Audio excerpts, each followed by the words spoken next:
Hello and welcome to another beautiful day. Oh, first card we have is Plague of Flames, 1 mana warlock spell.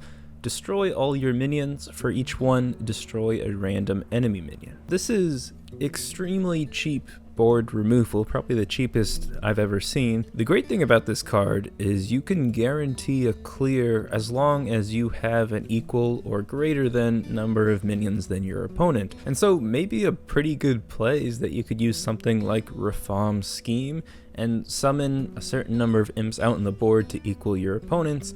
And then, instead of destroying an actual valuable board, you can destroy a bunch of 1/1s and get rid of your opponent's bigger and better board. I think the really big advantage of having a board clear at such a cheap cost is that you'll be able to spend the rest of your turn's mana playing other minions. Even being able to use this to just clear a couple minions I think could be pretty good. If there is some sort of control warlock deck, I don't know how good this is against an aggro deck because you need to have minions out on your board in order to kill your opponents, and likely your opponent's aggro minions still aren't worth really that much value, so something like a Hellfire would be better. And if you're playing against a control deck, some removal like Twisting Nether is probably going to be better and more consistent than something like Plague of Flames. This card's in a tough spot, but I would love if it saw play because I think it could be a really interesting sort of board clear. Next up is Anubisoth Defender. 5 mana, 3/5 druid minion with taunt, and costs 0 if you've cast a spell that cost 5 or more this turn.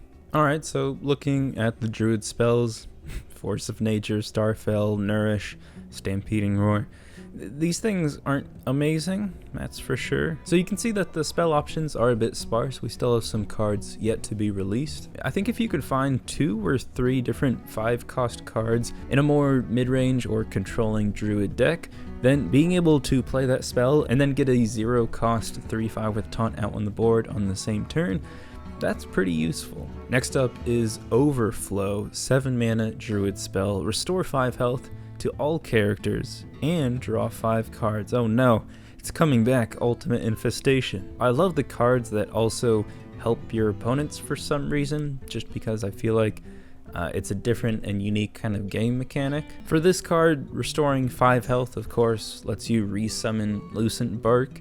So if you're playing that deck, this could be one of those cards. The idea with that deck is you're eventually going to overwhelm your opponent with all of the Lucent Barks you have out on your board. So even if you're restoring 5 health to the enemy hero and maybe some of their minions, it's not going to really matter too much because by the time you use this card, you should probably have 3 or 4 4/8s with taunt out on the board, and then resummoning it with this card. Drawing 5 cards, I don't know how much of an advantage it is for this type of deck. They don't really need card draw this expensive. They really want to start drawing cards earlier in the game and just trying to stay alive against aggro. As cool as this card's effect is, I don't think it would really work in a Lucent Bark deck. And honestly, unless you're here to draw the 5 cards maybe for a combo and restore a little bit of health to your face, I don't really see the actual use of this card, especially at such an expensive price. Next up is Micro Mummy, 2 mana, 1/2 Paladin mech with Reborn, and at the end of your turn, give another friendly minion +1 attack.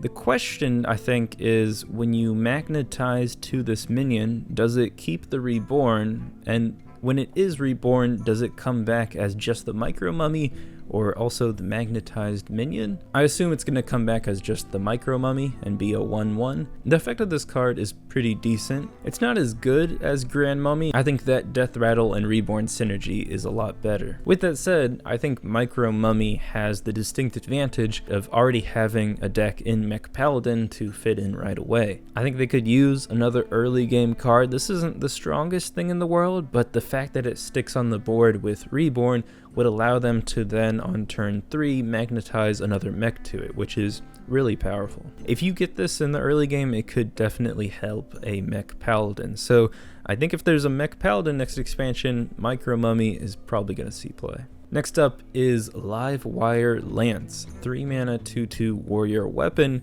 After your hero attacks, add a lackey to your hand. So the stats 3 mana 2/2 isn't that great, but the main advantage of this card is that you want to add lackeys to your hand. You could end up buffing this weapon with other cards to try to get more charges out of it and get more lackeys. No doubt, lackeys are powerful minions, but I just don't know if Warrior is going to be able to take advantage of them because they're mainly a control deck right now. I don't really see them having a mid-range or aggro deck. And on top of this, they don't have any incentive to run lackeys like other classes do, like in Rogue where you can discover a treasure. There's no significant power boost to having lackeys in Warrior. So unless they want to use Livewire in order to, I don't know, complete their quest, which I don't think is that good, then I don't think Warrior is gonna be able to take advantage of just getting lackeys from this weapon.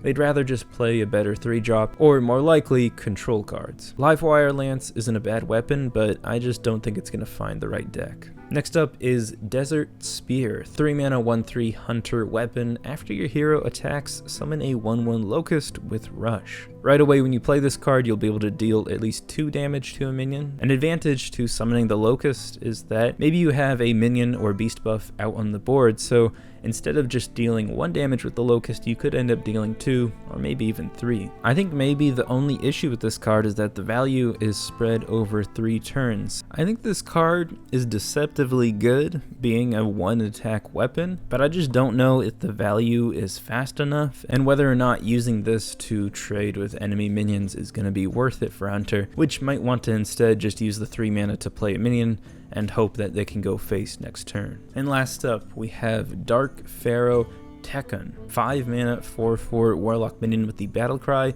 For the rest of the game, your lackeys are 4/4.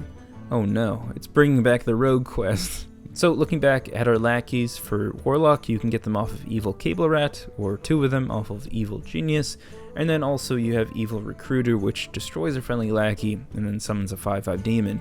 It's not as good when the lackey is a 4/4, so maybe that's something to consider. Now I understand the power level of lackeys, and in Zoolock they pretty consistently get them every single game. But I think Dark Pharaoh Tekun is just too slow for that type of deck. Obviously, it would be amazing to play a 4/4 lackey and then play another lackey that gives it +1 attack and rush. That would be insane. But you have to realize that if you're playing a zoo deck, you don't have a ton of time in order to draw cards in a certain order and play them in a certain time. You can't really wait to draw certain cards in a zoo deck, so ultimately, I don't think Dark Pharaoh Tekun is going to work. Interesting card, but I don't think it's going to see play. Alright, those are all of the cards for today. Thank you for watching, and until next time, bye-bye.